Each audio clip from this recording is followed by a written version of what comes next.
गानचतुराय गानप्राणाय गानान्तरात्मने गानोत्सुकाय गानमत्ताय गानोत्सुकमनसे गुरुपूजिताय गुरुदैवताय गुरुकुलस्थायिने गुरुविक्रमाय गुह्यप्रवराय गुरवे गुणगुरवे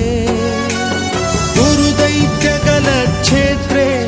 गुरुधर्मसदाराध्याय गुरुपुत्रपरित्रात्रे गुरुपाखण्डखण्डकाय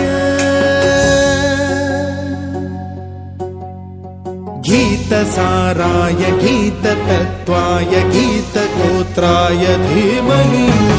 गूढगुल्फाय गन्धमत्ताय गोजयप्रदाय धीमहि गुणातीताय गुणाधीशाय गुणप्रविष्टाय धीमहि एकदन्ताय वक्रतुण्डाय गौरीतनयाय धीमहि गजेशानाय भालचन्द्र